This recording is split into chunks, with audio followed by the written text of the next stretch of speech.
Hello, good afternoon. Hope all are well. My name is Jewel Martin. I am the CEO and instructor at Jumpstart with Jewel, where we provide tutoring and educational services for adolescent and adult students.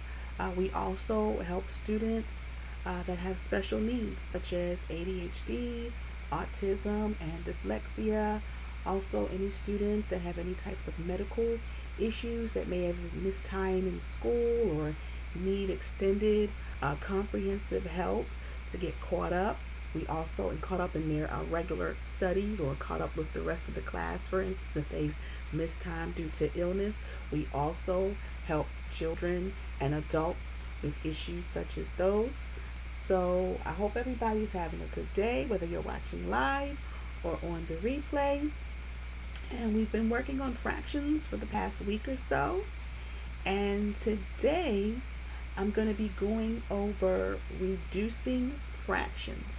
Reducing fractions, also known as simplifying fractions. Let me move this. Let me get my page up. There we go. So, if you have a child that's in school and they're working with fractions, and you've ever heard them talking about how to reduce fractions, how to simplify fractions, you may have heard the terms. They're basic synonyms of each other. You can use them interchangeably. Reducing fractions, simplifying fractions, or you may see where it says reduce to lowest terms. So all that means is you have a fraction, and when you simplify it or reduce it to lowest terms, you're going to make a fraction smaller. The numbers are going to become smaller through dividing it by its greatest common factor, also known as the GCF. So yesterday we did equivalent fractions.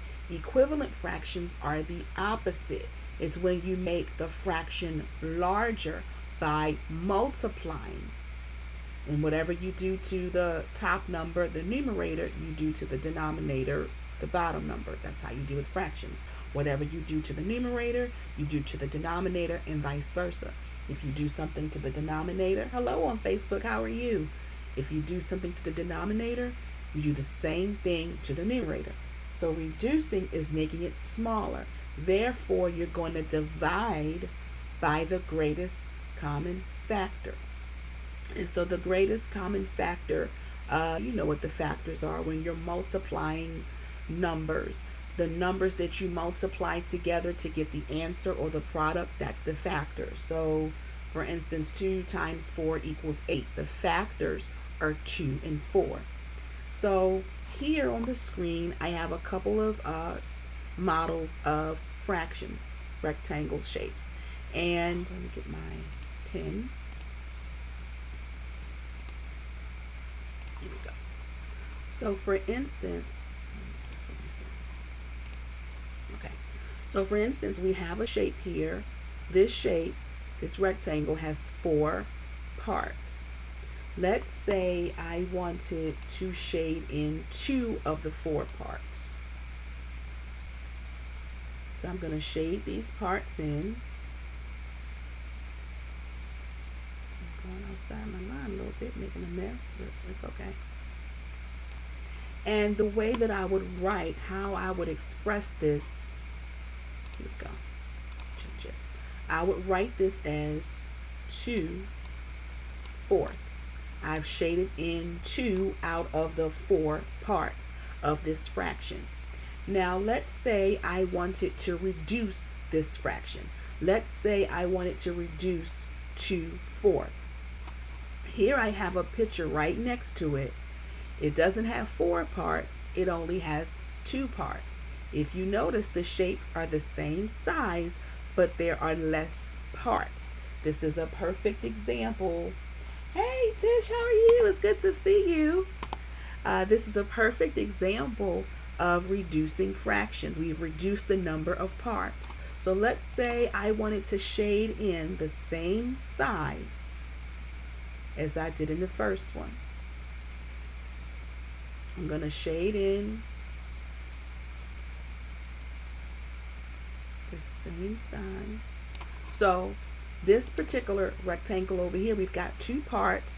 I've shaded in one of the parts, 1 out of 2, 1/2. So these two fractions, they're basically equivalent fractions. They're the same size. It's just that the parts, the number of parts are different. If I didn't have this picture here and I had to reduce this fraction of 2/4, I would divide by its greatest common factor. So 2 and 4, they have a greatest common factor, a GCF. The greatest common factor is 2 because 2, of course, is a factor of 2, and 2 is also a factor of 4 because 2 times 2 is 4. So all you would do, you would just divide them both by 2, and it would give you 1/2. The same thing as you have right here. So even if you didn't have the picture to look at or the model to look at, you could still reduce the fraction 2/4 and it will become 1/2. So below it here, I have another model of two fractions.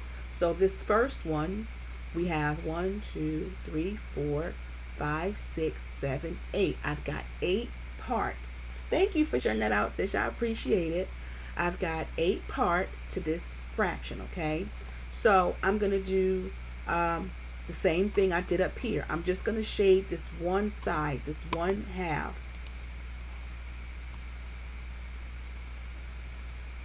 I'm going to shade the same side.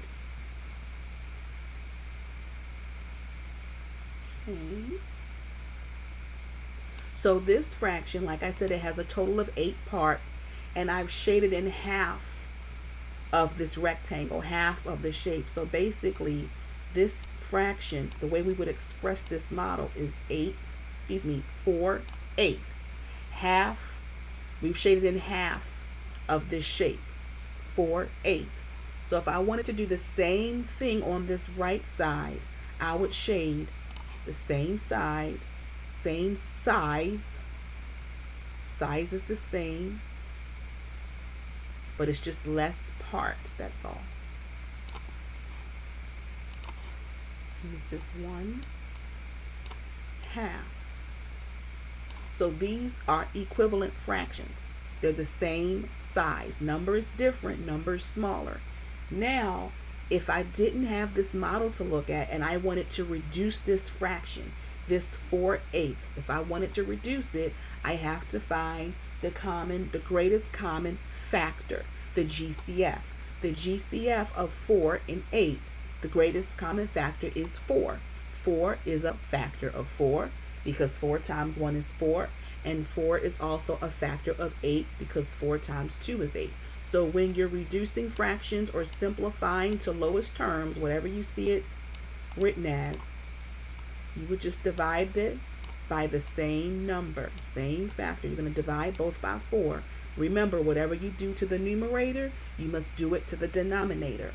4 divided by 4 is 1, and 4 divided by 8 is 2. So 4/8, if you had to simplify it, if you had to reduce it, would be 1/2. So even if you didn't have the picture to go along with it, you could still do the same thing. Let me scroll down a little bit, see if I have some room. Let's see, let's do a couple more without the actual models. So if I had a fraction of 3/12. Hey Nikki, how you doing? It's good to see you. So if I had the fraction of 3/12 and I had to simplify it, I had to reduce it to lowest terms. The same way you would do it, you would find the greatest common factor of 3 and 12. You would say, what's that factor? I wonder what that is. And it's going to be 3. 3 is a factor of 3 because 3 times 1 is 3. 3 is a factor of 12 because 3 times 4 is 12. So all you would do would be to divide that numerator by 3, and the denominator, you would divide that as well by 3. 3 divided by 3 is 1, and then 12 divided by 3 is 4, because 4 times 3 is 12. And 1 times 3 is 3. So this would be your reduced fraction. This is it right here. 1/4. Okay? Let's try another one. Even if you have a larger fraction, let's say we have 14/49ths, or 14/49.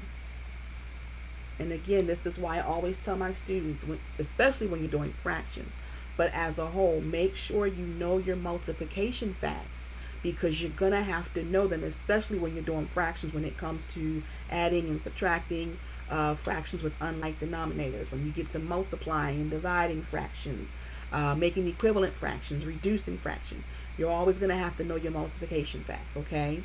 So we've got 14/49. So once again, we have to determine what is the greatest common factor. What is the GCF? So think about 14 and 49. What factor do they have in common? The greatest common factor for 14 and 49 is 7.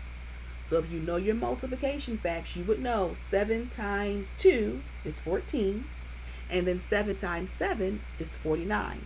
So we're going to multiply, not multiply, we're going to divide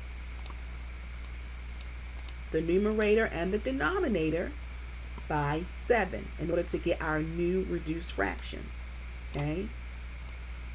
So 14 divided by 7 is going to leave you with 2. And then 49 divided by 7 is going to leave you with 7. And if you need to double check that, you could just multiply these two numbers. 2 times 7 is 14. 7 times 7 is 49. And that is your answer. So 14/49 reduced becomes 2/7. Let me do 2 more. And so they're pretty easy. Once you understand some of the students that I've worked with that have trouble with equivalent fractions as well as reducing fractions, the trouble comes when they don't understand it or they don't know their multiplication facts. Once they understand it and they know their multiplication facts, they're good to go. Let's do another one. 12. Oh, let me turn my pencil back on. 12/18. So you could think of the greatest common factor, the largest common factor. A common factor that most of us know, of course, of 12 and 18 is 2 because they're even numbers. That's a common factor, but it's not the greatest common factor. We could divide by 2, but the only thing, if we did that, we would have to reduce again because it wouldn't be simplified to lowest terms. You always want to use the GCF, the greatest common factor, so that it is simplified to lowest terms, as small as you can get it. So the greatest common factor for 12 and 18 is going to be 6. 6 times 2 is 12, and then 6 times 3 is 18. So we're going to use the number 6. So same thing, whatever you do to the top, to the numerator, you do to the denominator. Going to divide both of them by 6. 12 divided by 6 is going to be 2. And then 18 divided by 6 is going to be 3. And so now we have 2/3. This cannot be reduced anymore. They don't have any common factors. So 2/3, that's your final answer for this one. And then we'll do one more. 220.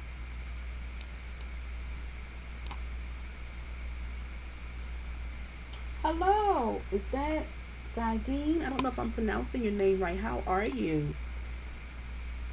Well, I'm glad this will help. I'm hoping this is helping the kids and the adults, even if for the adults that are in school themselves or the adults trying to teach the babies, because I know it's a lot going on right now. So we've got 20/30. So here's another fraction. Both of these numbers are even. It might be second nature to say, hey, I can reduce this by dividing them by 2. You could, but again, you'll have to reduce it again. So I'll show you. If I use 2, let's say I just use 2. just to do it. Let's say if I divided both of them by 2. Okay. So 20 divided by 2 is 10. 30 divided by 2 is 15. So now I've got 10 fifteenths. It's not in lowest terms because 10 and 15 also have a common factor, and that common factor is 5. Then I'd have to reduce it again. Oh, you just stumbled upon us. Well, good. I'm on here Monday through Friday, 3:30 Eastern Standard Time. Okay. I'm glad you stumbled on here. So let's say if I did 2, I've got to reduce it again. This is too much work. Okay, 10, 15, their common factor is 5. Then I'd have to divide both by 5. Okay. 5 and 5. 10 divided by 5 is 2. And then 15 divided by 5 is 3. Now it's 2/3. Instead of going through all that, use your greatest common factor first. So the greatest common factor, the largest factor for 20 and 30 would be 10. Both of these numbers, let me turn my pen back on. Both of these numbers are factors. 10 is a factor of both of these numbers. 10. So I would divide the numerator by 10 and the denominator by 10. Remember, whatever you do to the bottom, you do to the top, and vice versa. Whatever you do to the top, you do to the bottom. Okay? So 20 divided by 10 is 2. And then 30 divided by 10 is 3. It's doing these things from, oh, awesome. Russian, wow. That's amazing. That's great. Here we go. So this one, the fraction is 2/3. And that's reduced fraction. So remember, like I said, equivalent fractions, if they're doing equivalent fractions, your kids are going to have to multiply. They're going to multiply. But when you're reducing and simplifying, you actually divide it by the greatest common factor. So the equivalent fractions, those are the opposite. Those are when you multiply it by the same factor. And this is when you're dividing. Okay? So I hope this was helpful. Thank you for coming in. Thank you for sharing, you all. I appreciate it. Okay? So like I said, I'm on Monday through Friday, 3:30 Eastern Standard Time. So I believe next week I'm going to still continue to work more with fractions. There's a lot. Fractions are a huge topic. There's so many things, so many components of fractions. So I believe what I'm going to keep doing next week, I'm going to continue to work with fractions. I may get more into the mixed numbers and so forth. We'll see how it goes. But everybody have a good weekend. You all be safe. And I hope to see you back on Monday. And thank you for sharing. And if you haven't shared it out yet, please share this out, because this may help a student, a child that's in school. It may help an adult that's back in school, testing for a new career or going back to get their GED. You never know, okay? Oh, well, thank you. I appreciate that. You are so sweet, Dadine. Thank you so much. I hope I'm saying your name right. Is it Dadine? I don't know if I'm saying it right or not. So I'm sorry if I'm messing it up. But you all have a great one. Take care. Bye-bye.